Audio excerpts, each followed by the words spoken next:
वर्ष बीती तो कोनो बुढ़िया कहिए ना हमारो घरे काथा हो जाई। पंडित जी के बोला के दुआरे पर हरिओम करवा लो तो वो कल्याण नहीं हुई। जीवन भर के कोरी अतवारे भूकले छूट जाई। बनावे परी ये बनाना है जो बोलने जा रहे हैं। दशरथ जी कले राजा आप कहो का चाहता नहीं। कले सरकार हमारे बुढ़ोती आ गए। अब हम अयोध्या के राजा बनने लायक नहीं बनी। ये हमारे बार पाका था। पहले क्या करे। अच्छा बताइए सबसे कष्ट के कौन दिन हो। लड़कपन जवानी की बुढ़ौती। जे चाचा लोग बड़े जे जवान बा बेटा बात नहीं मानी तो अपने बाजार को ली। नहीं बेटा कपड़ा फींची अपने हाथे फींच ली। नहीं बेटा कोन कोड़ी अपने हाथे कोड़ ले। नहीं बेटा गाय भैंस दूध अपने हाथे दूह ले। और जंगरा थोकल बा ना घुसू की नहीं पाओ तो कहता नहीं बाबू चौराहा पर जाता ना पिपराई जेब मोटरसाइकिल निकल बा बोली नहीं। कहा जाता ना बाजारी में जाता ना बोली नहीं। अब बोलबो कर है तर बोली का बरबर बरबर कैले बाड़ा का घोटल बा का चाही का बकबका तो तो बाड़ा को छुपा कैला बोली है। यही में जकर जानवर बनाई पतो ही करी अपने हाथे लुगा खींच दे। नहीं पतो ही चाय बनाई अपने हाथे बना के पी ले। नहीं पतो ही कोनो कार करी अपने हाथे को ले। जेकर जंगरा थोकल बा दुआरी पर बैठल बड़ी है तरफ मौनी बोल के ए बड़को तने गुलटा पानी ले उ सुन के है न गोई। ए मजलो पनिया देबू तो सुन के है ना गोई। छोटकी लिए तू बिना माजल धोल को लहू लरे तब तो पानी पानी मैं पिए के मन करी बोरिए में के फल का पतो ही बा कि ना बोरिए पिया झाड़ल कड़ा कहियो तो हूँ झरई आवे तो पतो ही आके यही तरह एगो बूढ़ी अपना एगो पतो ही अपना अम्मा जी के खपड़ा में दे पानी। खपड़े में पानी दे खपड़े में रोटी दे सजी खाए के खपड़ावे में। अब बुढ़िया मुगल तो पतोहिया खपड़वा फेंके ले जाती रहे। तो लड़कवा कल से अम्मा काहे फेंके ले जाता रे खपड़वा धैले रहो कल थारे बुढ़िया तोरिया मर गल जब फेंकी ना रे। तो लड़कवा कल फेंक नो जैया हमार मेहरारू आई तो तोहू के वही में परोस के दे। बुझाता बतिया कितनो बौठिया धरा जाए परी कहा जाई रे दादा ससुआ फूले लागी रे माई कौन और जाइबू। यहाँ जितने लोग सुन रहे हैं अगर पिता के साथ कर्म गलत करोगे बुरा कर्म होगा तो तुम्हारे साथ कोई छुड़ा नहीं पाएगा। उससे ज्यादा तुम्हारी दशा खराब होगी। जे अपने बापे के सतौले बा मुंहौले बा कुलकुल कोयले बा अभी तरह देख लिया गांव में क्या होता। तू तो अपना बापे गोड़ लागत रहा अपना अगर कहत रहा बाबा बड़ा इज्जत करत रहा चंचल का कहता नहीं माता से पूछ ले। हाँ बतावे ली कहत रहे लोग कहत रहे बापे के मानत रहा जानत रहा। बापे माई के का जानबा जाना मेहरारू के वो बारू रोज पूछ ले। ए आई मौके सारे माई से का जानी दिन भर में को फोन लगा के बतियावे लगी ना आ जौने जोग में जो यहाँ सटल रही का कर तड़ू लइकवा कैसन बाड़ा का कर तड़ू खैलू हो लुगा बदलाई हो दिन भर तो यही फेर में रहे कहा बाड़ी इनका माई बैठल अलिया गवे खलिया। मलकिनो सुन ले मलकिनों के चाहिए कि बुढ़िया के आदर होखो। यहाँ जितनी माताएं आई हैं पहले माताओं का सेवा करो। सेवा अगर होगा तो आपका भी फल मिलेगा। तोहरो बेटा निम्न रही परिवार निम्न रही तुहार मर्द निम्न रही। बुढ़िया के जो गोड़ देखी एक को पूजा न करे जा कहीं मंदिर में न जा कहीं न जा सुबेरवे उठ के अचरा पकड़ के अपने सासू के गोड़ लाग लो ए माजी गोड़ लागत जरूर कहीं जियत रह तार मर्द निम्न रहे बुढ़ऊ के गोड़ लाग लो। ई गोड़ लागल इतना अब का कहीं कबो घर में झगड़ा नहीं हुई। अच्छा तो बुढ़िया के गोड़ लगबू तो कबो लड़ी बोला कोनो पतो ही करता नहीं सब वीआईपी भाई जेकर मर्द बड़ा मारत होकर दारू का पियकड़ होकर तब सुन ला दवाई जो रोज टेढ़े बोलत होकर गरियावत होकर हेतने कर सुबेरे बिछौना पर से उठत न नहा धो के आचरा लेके उनका गोड़े पर धो कर यही तरह 5 बेर गोड़ लागो देखा गरियावल अगर छोड़ न दे तो हमारे नाम पर कुत्ता पोस लिया जो कह देता नहीं। मेहरारू मर्दे के गोड़ लगी तो गाली दे दी सही बोली हो गरिया निमनो बात कब कब सीखल कर जा होता था एजू तो जौन गोड़ लगात हो तो मर्दे बुझता लोग जौन गोड़ लगाता तो जो मर्दे बुझता लोग का बोली का नहीं बोली हमारा बोले तो बहुत बा देखा यह बतिया बोले जाता नहीं। गुरु वशिष्ठ जी कहे राजन अब राहुल बुढ़ौती आ गई अयोध्या में राजा ना बना कहले ना तो कहले के विचार बनौले बनी राजगद्दी देवे के कहले महाराज 4 गो पुत्र हमारा बाणे 4 पुत्र तो प्यारा हमारे है ये है लेकिन सबसे ज्येष्ठ पुत्र हमारे राम है। राम का नाम लेने से आराम मिलता है। राम के राजगद्दी हम देहल चाहता नहीं हमारा राम राजा बन जा अब जंगल में भगवान के भजन करे जाए। गुरु वशिष्ठ जी राय दे देना कि जाई राम के राजगद्दी दे दी और चाहे जंगल में भजन करे जाए चाहे अयोध्या में रह। दशरथ जी गई ने अपना घरे लाइट माइक लगवा दिया कलसा धरा गई गांव में अयोध्या में डुगी पिटा गई कि कल राम राजा बनने जा रहे हैं। सारा लोग बधाई करें हाथ उठाइए एक बार यारे कि राम होगे राजा बधैया बाजे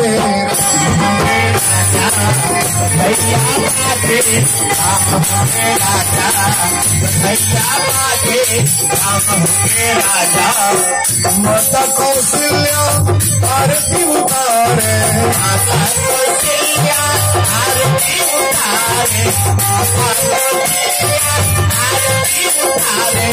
अरे तुम्हारा पे बाजे आंखों बजनो बाजा राम होगे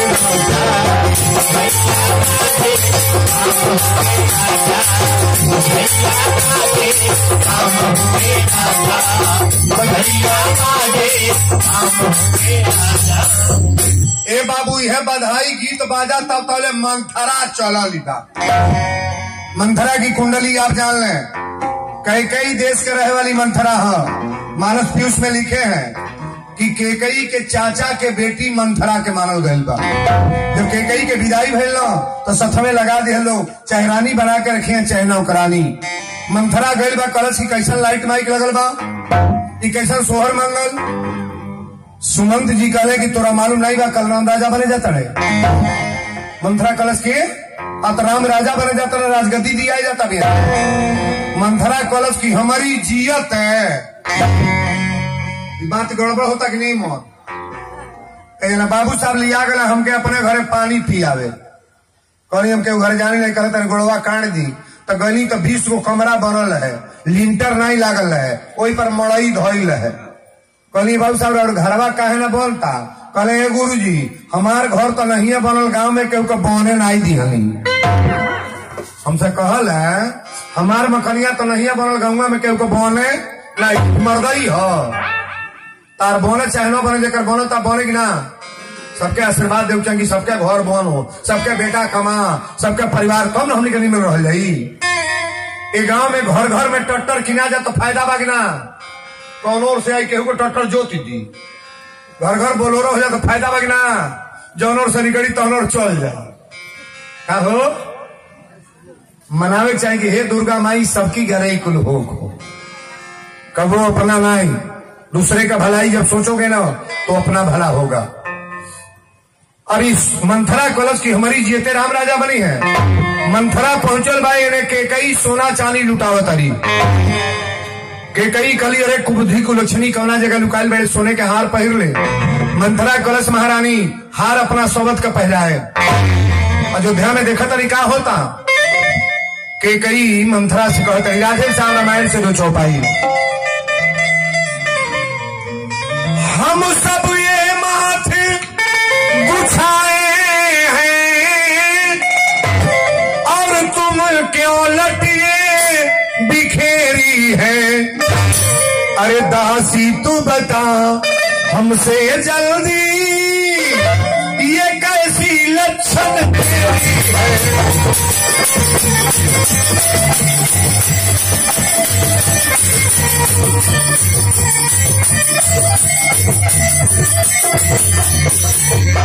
तू किसी से लड़कर आई है भूखी अथवा प्यासी है। अरे सौगंध मेरी तू बता दासी आज आज काहे इतनी उदासी है।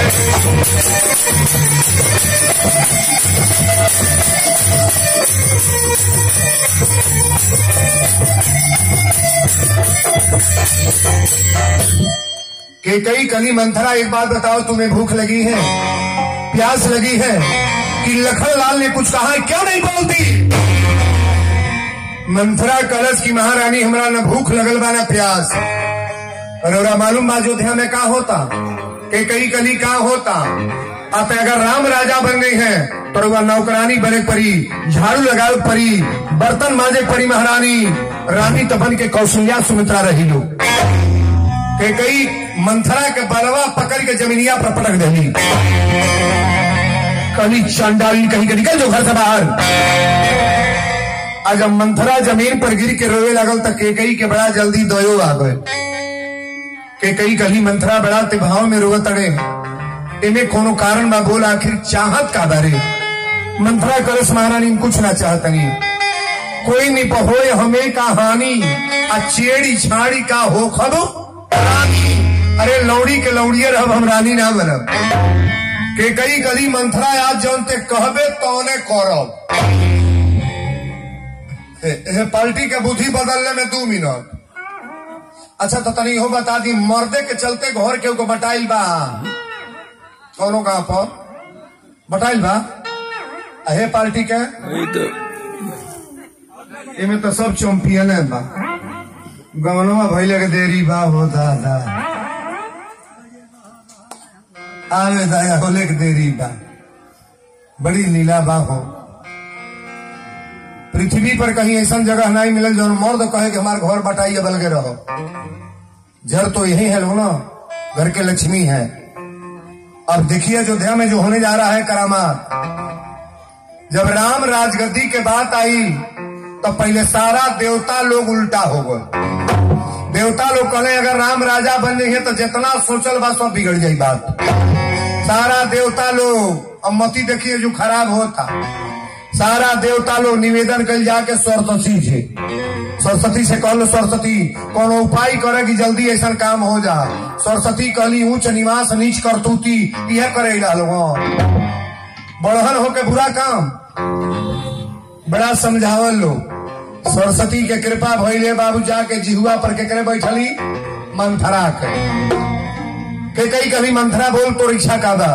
मंथरा कली महारानी हमारी है इच्छा बा, पहले तो नाम धैली है तो मारल शुरू कैली है। कोई निप होए हमें का हानि, चेड़ी खाड़ का होखब रानी। अरे लौड़ी के लौड़िए रह, हम रानी ना बनब। के कई कली आज जौनते कहबे तौने करो, कली तौने करबे। अतः मंथरा कलश महारानी जब हमार कहल करो तो यह बात रोवा सुननी। दुई वरदान भूप संथाती, आ मांग हुआ जो जुड़ावहु छाती। 2 गो वरदान राजा दशरथ जी के लगवा, ये दोनों वरदान आज मांग ली। राम के 14 वर्ष के लिए जंगल में भेज दी, अब भरत के राजगद्दी मांग ली। और चानी बटल बाबू सांझी के बात ही होता, सुबेरा राजा बने वाला बने और रतिये के मोती पलट गोल। मैं बहुत लोग सोचल है बाबा तू मैं अगले साल बेटी का बियाह करो, अगले साल है जो घर बनवाई तक जमीन हम कीनो, अगले साल लड़का के जनेऊ करो तो अरे चले से जने हो जाई, खेत किना जाई। भगवान राजा बने वाला चाहत रहे क्या कि हम राजा ना बनी, रतिये भर में मोती पलटा गई। अब देखिए यू के कई जाके कोप भवन में गिर गई। अब कोप भवन में सारा कपड़ा लत्ता फेंक देली, फटा पुराना बस पहन के कोप भवन में गिरल बड़ी, गहना भी खो फेंक देली। जब दशरथ जी के मालूम है कि महारानी के कई कोप भवन में, तो दशरथ जी पैर आगे बढ़ाओ तने बढ़त ना बा। अच्छा 3 गो रानी बाड़ी, सबसे ज्यादा प्रेम कैसे करेले? कैकेयी से। एक बेर गेटवा पर जाके कहले कि प्राण प्यारी मृग नयनी। कैकेयी कही महाराज खबरदार, आप हमके रानी मत कहे, राव रानी कौशल्या है, राव रानी सुमित्रा है महाराज। दशरथ जी तक कांपे लगले, कहले हो का गई? के कई अब देखी भावे जो गलत होता, दशरथ जी के डांटा तारी जैसे इतना आदमी के बोलल जा। मैं कौन आपकी होती हूँ, तू मुझे मनाने आए हो। अरे स्वार्थ भाव मन रखते हो, ऊपर से दिखाने आए हो।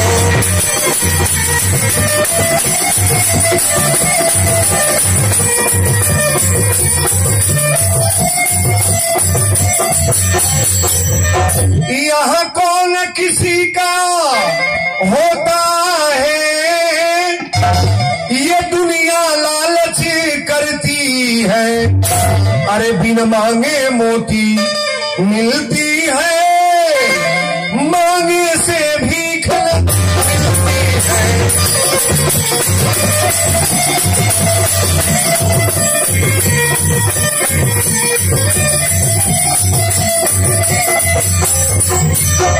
बोल दिए अयोध्या धाम की। ए बाबू दशरथ जी कैकेयी के सामने लाचार हो गई है। कल रानी अयोध्या में केकरा 3 गो आंख वाली करवा ले, सारा अयोध्या के राजधानी तोहरी नाम से लिख दे। जवन काबू तवने करब, लेकिन खड़ा हो जा पहले हमरे लगे हवा। कैकेयी कली ना महाराज, रौरा हरदम कहिले तू ये गो वरदान रौरे लग हमार बा। देवासुर संग्राम में केकरे चलते जीतल बानी, कहले तोहरी चलते। कहली की वरदान देवे कहले बानी कि ना, दशरथ जी कहले बानी। कैकेयी कली बताई को रौरा वरदान दिहली। दशरथ जी कहले तू हमसे मंगलू कहिया कि ना दिहली। कैकेयी कली ते आज वरदान मांगो। दशरथ जी कहले दिल खोल के 4 गो मांग लो, ताकि 2 गो देवे कहले बनियो। आज राजा बने जाता है राम, 4 गो वरदान मांगा। कैकेयी कली महाराज 4 गो वरदान नहीं, हमको 2 ही चाहिए। लेकिन एकरा पहले रौरा एगो काम करे के बाद कहले का, तो कैकेयी कली पहले अपने पुत्र राम के कसम खा ली। चौपाई को पढ़े लिखे लोग गौर करेंगे। भूपति राम शपथ जब करई, अब तब मांगे जय बचन करई। मंथरा कहले रहे कि पहले राम के कसम खिया ले। हमारी बेटियां बहन गौर करेंगी, अपनी मर्दे से कबो जीवन में अपनी बेटा के कसम न खियाए। जे बेटा के कसम खियावेला नारी विधवा होली, रामायण का प्रमाण है। कैकेयी केकर कसम खियावे जाताड़ी, राम के। भूपति राम शपथ जब करई, अब तब मांगे जय बचन न टरई। दशरथ जी कहले रानी हम दिल खोल के कहतनी, अपनी राम के कसम खा के कहतनी जो मांगू तो हम दे दे। कैकेयी कली वरदान मांगी, दशरथ जी कहले दिल खोल के मांग लो। कैकेयी कली संचेत हो जाई, वरदान मांगे चलतनी। दशरथ जी कहले रानी एक बात सुन लो, चुनौती मत दो। रघुकुल रीति सदा चली आई, अब प्राण जाय पर बचन। अपन प्राण छोड़ दे रानी, लेकिन जौन मंगू तो दे दे तोहरा के। कैकेयी कली वरदान मांगी, दशरथ जी कहले मांगा। पहला वरदान मंगली, ध्यान दीजिएगा। पहला वरदान कैकेयी मांगा तड़ी, सुनहु प्राण प्रिय भावत जी का। पढ़े लिखे लोग गौर करेंगे चौपाई को ध्यान से। सुनहु प्राण प्रिय भावत जी का, और देहु एक बर भरत ही का। पहला वरदान का मंगली, भरत के राजगद्दी। दशरथ जी हंसे लगला। कैकेयी कली काहे हंसतनी, दशरथ जी कहले हंसतनी 4 बेटा हमर। राम के कसम खिया देलू, वरदान बा हेत की मुंह की। नहीं राम राजा बनी है, भरत बनी है, नहीं भरत बनी है, लक्ष्मण बनी है, इन्हें रोए के कौन बात बा। दशरथ जी गदगद हो गए, कहला ठीक बा हम भरत के राजगद्दी देता नहीं। लेकिन दूसरा वरदानवा में लाइनिया तुलसी बाबा बदल दिले। दूसर बारे मांगत करो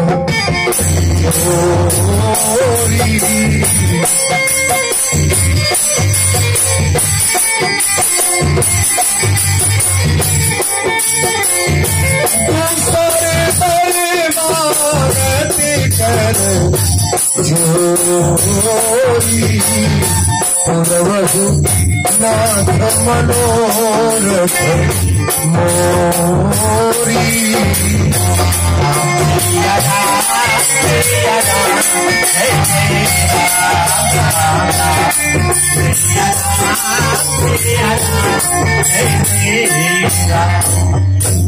चौपाई को थोड़ा समझिएगा बड़ा प्रेम से।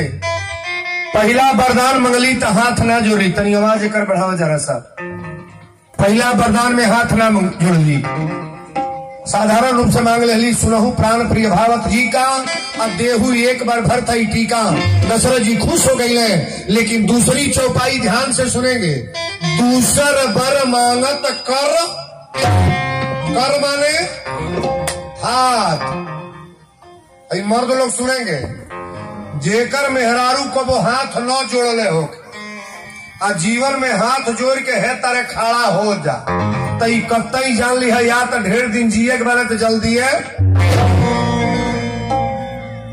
दशरथ जी के जिए के बाद मरे के बाद हाथ जोड़ा गए।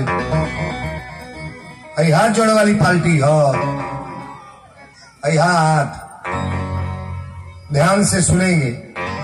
दूसर बर मांगत करजोरी, अब पूर्वा हुनाथ मनोरथ मोरी। जब हथवा जोड़ली तो दशरथ जी के शरीरिया हिले लगल। कहले रानी आज ले इतना दिन अले भइल तोहरा के, कौन ऐसा वस्तु बाज और मंगले बड़ू ना दिले बनी, आज हाथ जोड़ के मंगत अड़ू कारण का हो। कई गली महाराज संचेत हो, अब वरदान मांगे चलता नहीं। दशरथ जी हिल गए, आंख में आंसू आ गए। अब तुरंते उहे चौपैया बोल रही जौन लाई होके चाहिए। तापस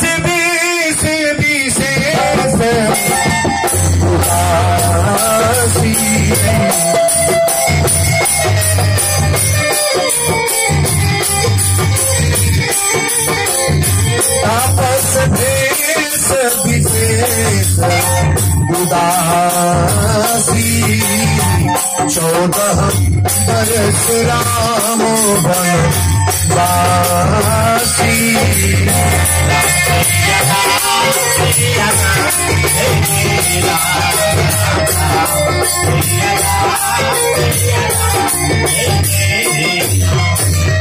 बोल दी शंकर भगवान की। चौपाई को पहले ठीक से आप समझ लें। तापस वेश विशेष उदासी 14 बरस राम बन।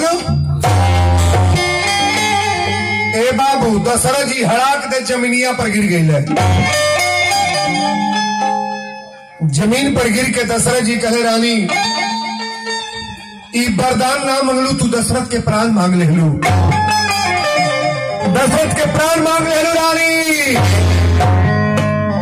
राम के 14 बरस खतरी जंगल में भेजे के तो के विचार आई कैसे अपना दिल में ले लू।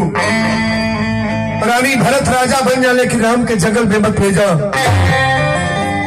कई करी महाराज खबरदार, आप राम के कसम खैले बानी भूपति राम शपथ करई और हो कहले बानी कि रघुकुल रीति सदा चली। काहे रुराई बतियाओ तनी। दशरथ जी कहे रानी अगर राम जंगल में जाइए तो हम मर जाए, राम अगर तपस्वी के भेष में जाइए तो हम मर जाए। कई कली राम जंगल में जाइए तो रौदा मर, अगर राम तपस्वी के भेष में जंगल में नहीं गए तो सुबेरे हमारी टीठी निकाल गई। दशरथ जी गोड़वा पकड़ के कई कहले रानी कमरा में आके तोहरा कमरा में आके अकेले बात होता। राजा के मतलब होला कि न्याय जुटा के कौनो बात रखल जा। आज तोहरा प्रेम में फंस के हम कौना तरह के वरदान मांग ले लू। अगर अयोध्या वासी लोग कल पूछेंगे तो कौन जवाब देंगे हम। किसी पुरुष को ऐसा काम करना नहीं चाहिए, ध्यान देंगे आप। अगर कोई न्याय करना नहीं होना चाहिए। दशरथ जी कहेगी नारी के कही एक बात ध्यान से सुन लो, ये पृथ्वी जब तक रहेगा, आसमान जब तक रहेगा, चाहे कोई युग आ जाए, आज पति होके तो हर पैर छू के निवेदन करता नहीं, अपनी बेटी का नाम कोई कई नहीं रखेगा।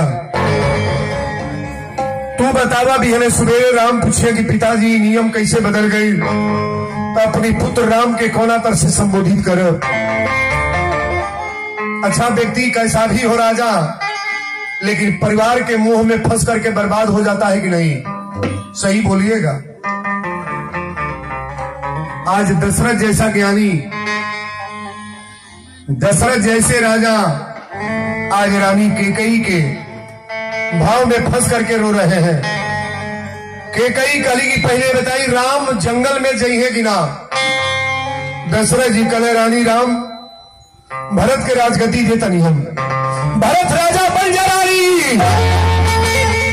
लेकिन राम को 14 बरस के लिए जंगल में मत भेजो। कैकेयी कली एक बार और बोल देता नहीं, लोठानी प्रतिज्ञा देश की रानी, आज अयोध्या में काट बोआजा, लाख वशिष्ठ समझावे भले कि राम वियोग में जीहे न राजा, आ कैकेयी कहे प्रण छोड़ब ना, भले ही बिहने बोर मांग धुआ जा। विधवा बन के रह राम के जंगल में जाएगा बा। दशरथ जी कैकेयी के गोड़वा पकड़ के कहे रानी, ये पृथ्वी जब तक रहेगा हमारे नाम पर लोग गाली देंगे, थूकेंगे। राजा का न्याय होता है समाज के बाहर सबको बैठा करके न्याय करें। एगो कमरा में आके तू हमार मती खराब कर दे रानी, राम के जंगल में मत भेजा रानी, राम के जंगल में मत भेजा। सारा अयोध्या के राजधानी तोहरी नाम से लिख दे, सारा व्यवस्था तोहरी मलिकई रही, लेकिन राम के जंगल में मत भेजा। कैकेयी कही राम तो जंगल में गई है, तपस्वी के भेष में राम जाएंगे, लेकिन दशरथ जी कहे रानी हो सुन ला, आज हम तो के शपथ दे के कहा तारी पुरुष आई, तोरा मांग में सिंदूर लगा के शादी करके ले बनी, लेकिन जब तक जियत रहबू अपनी नजर से तोहरा चेहरा और ताकब ना, चेहरा और ताकब ना रही। और दूसरी बात, ये पृथ्वी जब तक रही दुनिया में कहीं जाके पूछ लेना, अपनी बेटी का नाम कोई कैकेयी नहीं रखेगा। आप पढ़े लिखे लोग बैठे हैं यहाँ, सजी नाव धराता, लेकिन अपनी बेटी के नाम के कैकेयी धरेला। सुन ले नहीं, आज भी रावण के बड़ा पूरा नाम बा, लेकिन रावण के पतोही के नाम अपना लड़की का लोग रखे हैं। रावण की बहू का नाम सुलोचना है, ध्यान से सुनेंगे। सुलोचना का नाम रखा जाता है कि नहीं? रखा जाता है। रावण के बेटा का नाम मेघनाथ है, आज भी वर्तमान में मेघनाथ गांव पर है कि नहीं है? नहीं है। रावण के परिवार, रावण की औरत का नाम मंदोदरी है, आज भी मंदोदरी नाम लोग रखते हैं, लेकिन दशरथ जी की अर्धांगिनी और भरत जैसे साधु की मां, सब विधि भरत सराहन जोगू, भरत जैसे पुत्र की मां का नाम इस पृथ्वी पर कोई कैकेयी अपनी बेटी का नाम नहीं रखता है।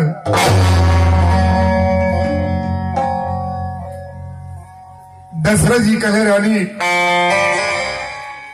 तोहरा से एक निवेदन बा, सब कुछ ठीक बा, वरदान मांग ले तैयार बानी, लेकिन एक कांटा कर लब हमरा जिए के नाम बा, ना जिए के बा। कैकेयी कही रोरा मर जाए हमरा इहो संतोष बा। जो बलिदान कैकेयी ने अपने को दिया है, पृथ्वी पर कोई मां ऐसी पैदा नहीं हुई होगी जो बलिदान देने के बाद अपने पुत्र राम जैसे पुत्र को तपस्वी के भेष में जंगल में भेजी है। हमारे पढ़े लिखे भैया लोग इस पंडाल में आए हैं, इस कथा को थोड़ा ध्यान से समझिएगा। दशरथ जी जमीन पर गिर के राम राम राम राम रात भर कहले, रात भर रोवल बड़े। सुबेरे कौशल्या कही कि राम पीला धोती पहनला, मीठा भोजन बनाता, कुछ प्रसाद लेना, आज राजा बने वाला बड़ा कलसा धरा गई। अब बताई वो बेटा के दिल में का गुजरल हुई, वो माई के कैसन समझ में आई हुई। आज देखी नोरा सामने ये अयोध्या कांड की कथा, बड़ा प्रेम पूर्वक इस कथा को आप लोग श्रवण कर रहे हैं। सुबेरे खबर गई कि दशरथ जी कोट भवन के बगल में गिरे हैं, राम राम कर रहे हैं। 8 बज गए, पूरा अयोध्या वासी लोग जुट गई। सुमंत जी गए तो देखा था ना महाराजा दशरथ जी राम राम राम कर रहे हैं और केकई सामने खड़ी है। पूछ रहे कि महारानी महाराज को क्या हुआ है? केकई कली हमरो मालूम नहीं बा, रात भर राम राम कैला है, जाके राम के बुला लेवा, देखा इनका विचार का बा। जब राम जी सुनले पिताजी बेहोशी हालत में गिरल बनी, तो राम जी आके अपना दशरथ के प्रणाम कैले। अब प्रणाम को के पूछले पिताजी लोग रोवत कहे बनी, कारण कहा? दशरथ जी बोले ही कि बड़ा तब टप दे के कई कली की राम उनसे ना पूछा, हमसे पूछा का भइल? तोरा पिता के लगे 2 वरदान हमारे रहल, दोनों वरदान आज मांग ले बनी। राम जी कहले कौन वरदान? तो तोके तपस्वी के भेष में 14 बरस के लिए जंगल में जाएगा, आप भारत की राजगद्दी मंगले बनी। ये बात सुन के राम जी बड़ा प्रसन्न भइले। पुत्रवती जुवती जुग सोई, वह महतारी बाप धन्य बा जेकर बेटा आज्ञाकारी पुत्र होखो। राम जी कहले पिताजी घबराई मत, जा तनी माता कौशल्या से अनुमति ले ली। कौशल्या के लग जब राम जी गए तो कहले माता श्री अब आज्ञा दे, हम राजा बन गई, राजा बन गई। कौशल्या कली राम अभी तो राजगद्दी आज होखे वाला बा, कब हो गई राजगद्दी? राम जी कहे कि पिता दे ही मोई कानन राजू। पिताजी कहले अयोध्या छोटहन राज बा, जंगल के राजा, कानन माने जंगल, जंगल के राजा बना दो। राम जी वही में लहार ली है, लूटी है। कौशल्या कली कि राम अगर तुहार पिता वरदान देले होखे तो ये बात हमारा मंजूर ना बा। अगर दोनों महतारी मिलके तोके देले हो वरदान, केकई भी साथ में तुहार पिता भी, तो हमार अनुमति बाकी तू शौक से जंगल में जा। लक्ष्मण सीता जी कहली कि प्रभु हम चलो। कहले तुहार पिता जनक जी पूछिए तो कौन जवाब दे? सीता कहली बिना जल के मछली जीवित ना रहे, बिना तेल के बाती ना जरेले, अब बिना प्राण के शरीर ना रहे, और प्राण है हम तो खाली शरीर है सरकार। राम जी कहले सीता तो चलो। लक्ष्मण कहले कि प्रभु हम चलो। राम जी कहले अपना माता श्री से अनुमति लेने जा। कौशल्या सुमित्रा दौड़ल बड़ी करी लक्ष्मण, जहां संत तहां तीरथ बासु, और जहां राम तहां यवध निवासु। जहां रामे लिखे तो अयोध्या कौड़ी के बच गई, साथे तो हो जा। लक्ष्मण जी तैयार हो गए, कहले जब माई ये तरह कह दिया तब तो जाएगी बात।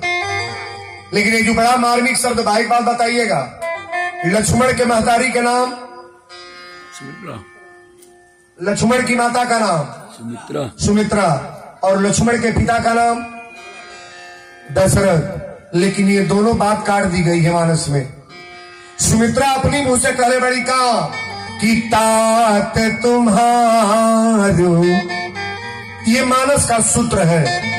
तात तुम्हार मातु बैदेही, पिता राम सब भांति स्नेही, पिता राम सब भांति स्नेही।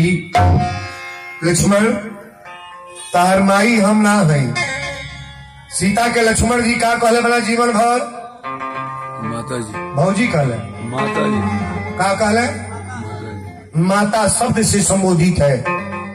मानस को पढ़ने वाले लोग एक बात जरूर निवेदन करेंगे, अपने जीवन में अगर उतारना है तो उतार लेना। मानस का कोई पाठ हल्के में मत लेना। एक दिन बतौले रही कि भरत जी राम जी से पूछने की सरकार हमरा अयोध्या में कबो बंटवारा हुई कि ना? राम जी कहले अयोध्या बटाई ए भरत, कहियो बटाई। कहले कब बटाई? कहले जैया टाइम आई तैया बटाई। भरत जी कहले का बटाई? कहले सबके घरे घर बटाला, खेत बटाला, रुपया बटाला, लेकिन हमने के चारों भाई में खाली विपत्ति का बंटवारा होगा। राम के परिवार में केवल विपत्ति का बंटवारा हुआ है, सुख का बंटवारा नहीं। पढ़े लिखे लोग कथा के पंडाल में थोड़ा ध्यान देने का प्रयास करना। सुमित्रा अपनी पुत्र से कहतड़ी तात तुम्हारू मातु बैदेही, तार माता के सीता है। तात तुम्हारू मातु वैदेही, अब पिता राम सब भांति सनेही।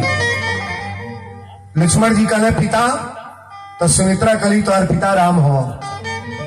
पिता के सेवा में अब तू अभी अयोध्या में कुछ बचल नहीं। जहां रामे लिखा तो अयोध्या कहाँ रह गए, जहां संत तहां तीर्थ बासु, और जहां राम तहां यवत। जहां जहां राम गए वो अयोध्या बन गए। अयोध्या में कुछ नहीं है। राम लक्ष्मण माता जानकी के सुमंत जी रथ पर चढ़ा के जब लेके चले लगले, सारा अयोध्या वासी रथ घेर ले। अरे छा गई है अवध में उदासी, राम जी आज बन जा